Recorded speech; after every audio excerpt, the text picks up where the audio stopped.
পাথারকান্দিতে বন বিভাগের বড় অভিযান, প্রায় ৩০০ সিএফটি চেরা কাঠ জব্দ। অবৈধ কাঠ ব্যবসার বিরুদ্ধে অভিযান আরও জোরদার করেছে বন বিভাগ।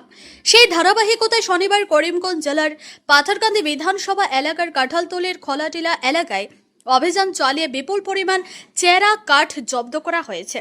জানা গেছে, ফরেস্ট রেঞ্জ অফিসার মানসজ্যোতি শইকিয়ার নেতৃত্বে Churaibari forest beat officer Madhab Narah সহ বন সুরক্ষা দলের সদস্যরা এলাকার 4টি দোকানে একযোগে তল্লাশি চালান।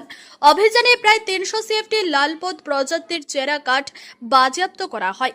বন বিভাগের প্রাথমিক অনুমান, জব্দ করা কাঠের বাজার মূল্য 4 লক্ষ টাকারও বেশি।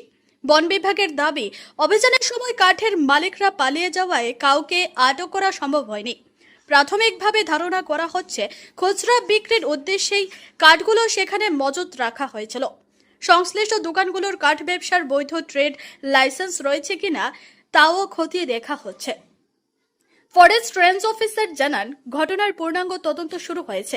তদন্তে দোষ প্রমাণিত হলে বন আইন অনুযায়ী জড়িতদের বিরুদ্ধে কঠোর আইনানুগ ব্যবস্থা গ্রহণ করা হবে। পাশাপাশি অবৈধ কাঠ ব্যবসার বিরুদ্ধে বন বিভাগের অভিযান ভবিষ্যতেও অব্যাহত থাকবে বলেও তিনি জানান। উল্লেখ্য, রাজ্যের বনমন্ত্রী জয়ন্তমল্ল বড়ুয়ার কঠোর নির্দেশের পর থেকে বন বিভাগ অবৈধ কাঠ ব্যবসার বিরুদ্ধে রাজ্য জুড়ে ধারাবাহিক অভিযান চালিয়ে যাচ্ছে। পাথারকান্দিতে বন বিভাগের বড় অভিযান, প্রায় ৩০০ সিএফটি চেরা কাঠ জব্দ। অবৈধ কাঠ ব্যবসার বিরুদ্ধে অভিযান আরও জোরদার করেছে বন বিভাগ। সেই ধারাবাহিকতায় শনিবার করিমগঞ্জ জেলার পাথারকান্দি বিধানসভা এলাকার কাঁঠালতলির খোলাটিলা এলাকায় অভিযান চালিয়ে বিপুল পরিমাণ চেরা কাঠ জব্দ করা হয়েছে। জানা গেছে, ফরেস্ট রেঞ্জ অফিসার মানসজ্যোতি শইকিয়ার নেতৃত্বে Churaibari forest beat officer Madhab Narah সহ বন সুরক্ষা দলের সদস্যরা এলাকার 4টি দোকানে একযোগে তল্লাশি চালান। অভিযানে প্রায় ৩০০ সিএফটি লালপত প্রজাতির চেরা কাঠ বাজেয়াপ্ত করা হয়। বন বিভাগের প্রাথমিক অনুমান, জব্দ করা কাঠের বাজার মূল্য 4 লক্ষ টাকারও বেশি।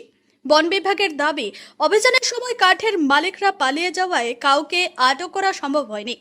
প্রাথমিকভাবে ধারণা করা হচ্ছে, খুচরা বিক্রির উদ্দেশ্যেই কাঠগুলো সেখানে মজুত রাখা হয়েছিল। সংশ্লিষ্ট দোকানগুলোর কাঠ ব্যবসার বৈধ ট্রেড লাইসেন্স রয়েছে কিনা তাও খতিয়ে দেখা হচ্ছে। ফরেস্ট রেঞ্জ অফিসার জানান, ঘটনার পূর্ণাঙ্গ তদন্ত শুরু হয়েছে। তদন্তে দোষ প্রমাণিত হলে বন আইন অনুযায়ী জড়িতদের বিরুদ্ধে কঠোর আইনানুগ ব্যবস্থা গ্রহণ করা হবে।